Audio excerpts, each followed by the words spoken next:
I wanted to talk about Portofino and staying here. What do we need to know about the cost? Let's go straight to the meat. That's what people... Yeah, it's definitely one of their premier resorts. I mean, it's in line with Hard Rock and Royal Pacific. The cost of those three hotels, they're pretty in line with each other. Like, I don't think there's anything price-wise that varies all that differently from them. So it really has to do with the theming that you like and that sort of thing. So, you know, whatever floats your boat in terms of theming, and there's some certain things with the amenities. Like you had mentioned something along the lines of it's like the laundry room that exists here at Portofino. If you decide to use that, you liked the one here more than Royal Pacific.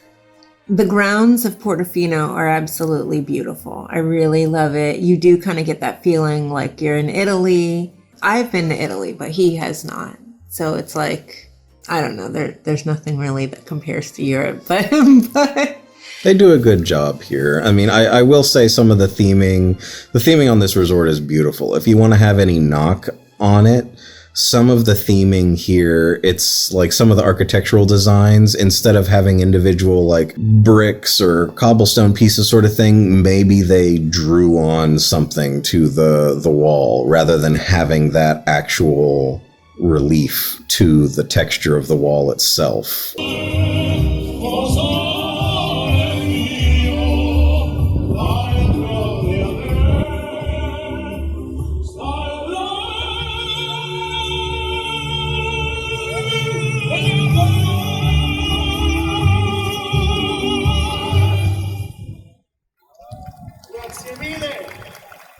Overall, the theming is beautiful. It's gorgeous. So we chose to stay here the week of Mother's Day, which made it more affordable, and we were able to get a Florida resident discount, which made it more affordable still.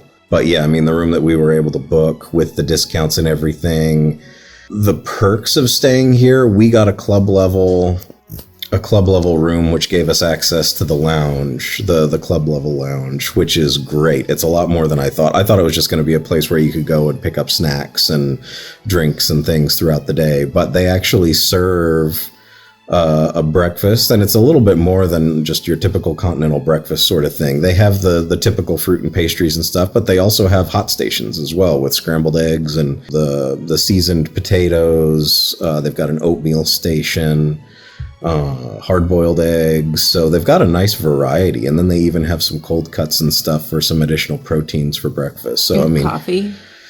Yeah, no, they had coffee with one of the nice espresso machine type things, so you could get your specialty drinks as well. And then throughout the day, they do have the water, the sodas, the coffee machine, and I think the coffee is out all day as well, which is nice. So they've got set times for breakfast, lunch they call snack, and then they've got a dinner. So the snack, what was it yesterday? Yesterday they had some pretzel bread with some mustard, which was nice. I mean, it was definitely more of a snack. It was the least substantial of all the meals that had been there. Fresh fruit.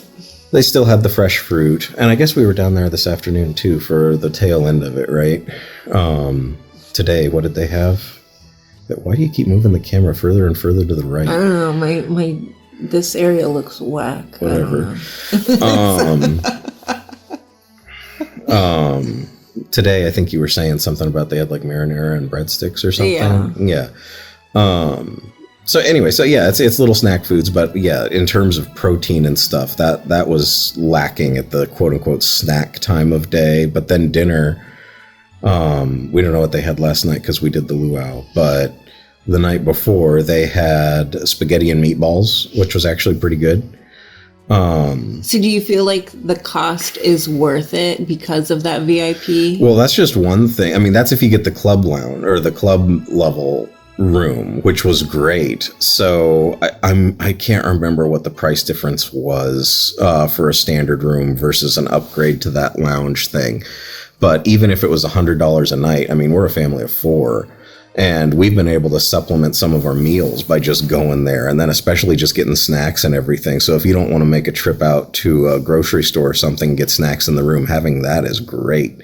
And so we've definitely gotten our money's worth for that, especially if you're going to skip meals and eat there. It definitely pays for itself. Because we thought we were going to need to go to like a Publix nearby and just to get snacks for the room and stuff. And we've never had to do that. Right.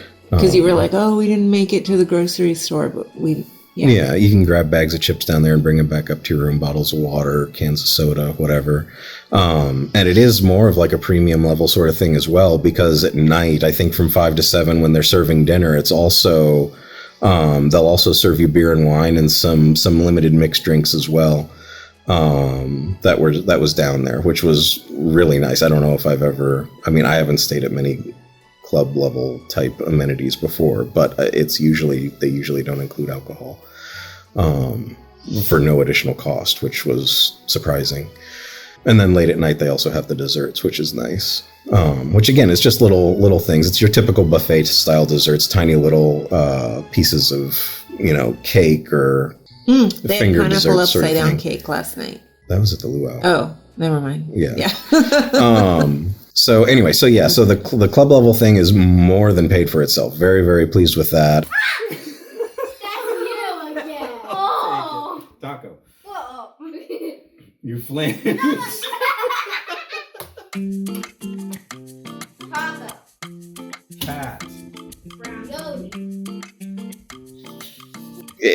Every day, not night, but every day that you're at one of their premium level resorts. So that's this one, Portofino, Hard Rock, and Royal Pacific, I believe is the third. Yeah. It gives you the express passes. So check-in is super early. I mean, they don't guarantee to have your room ready until 4 p.m, but you can arrive as early as 6:30 in the morning.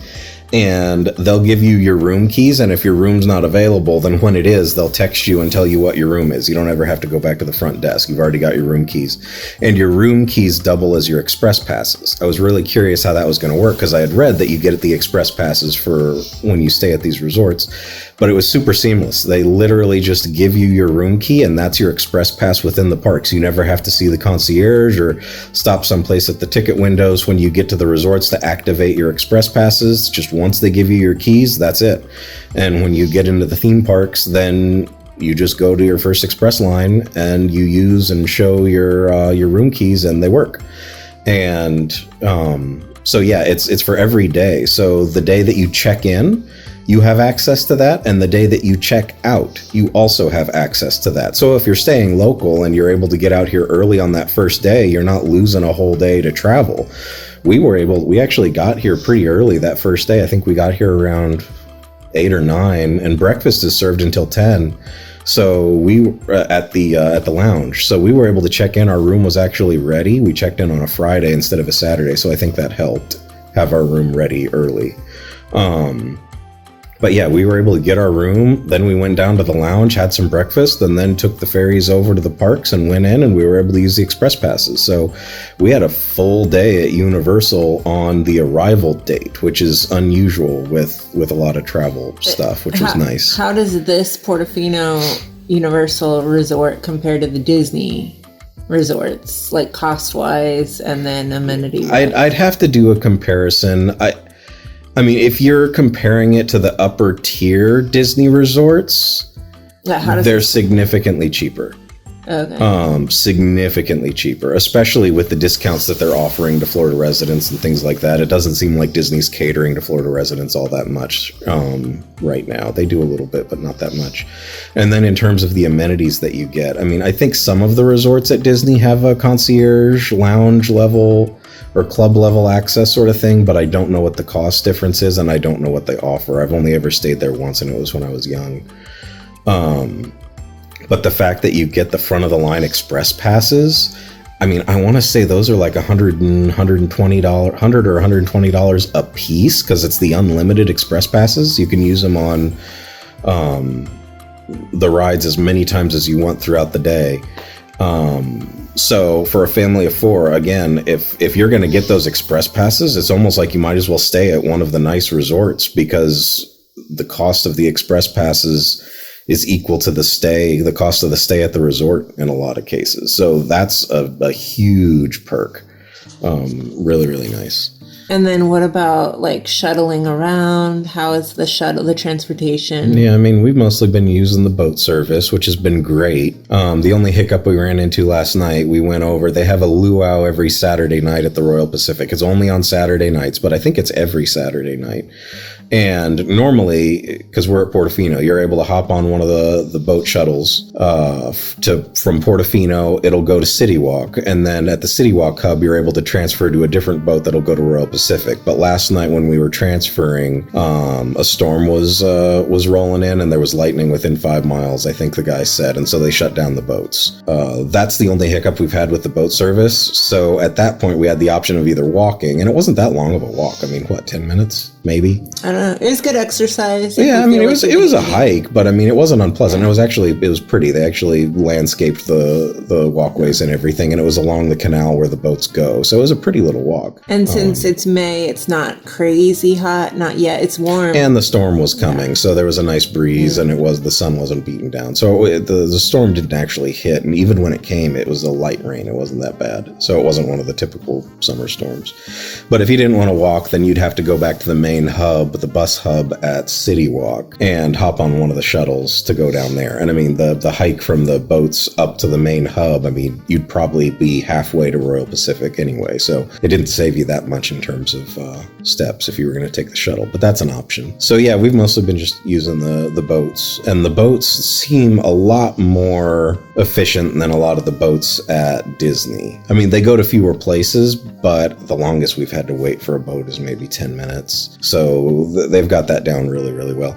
And I mean, if you're traveling with young kids and you're using the strollers and everything, it's actually really nice. I heard some dads talking in front of us about it. And or even if you're traveling with a wheelchair or something like that, you don't have to transfer out of the wheelchair, and you don't have to break down strollers. The boats are big enough. They roll right on. You don't have to lift them up or off or anything like that. You don't have to fold them up. They can roll right on, and they just kind of park at the front of the boat. So it's actually a lot more convenient than some of the Disney transportation, especially the smaller boats around Magic Kingdom that they use. So that's a nice little tidbit to note.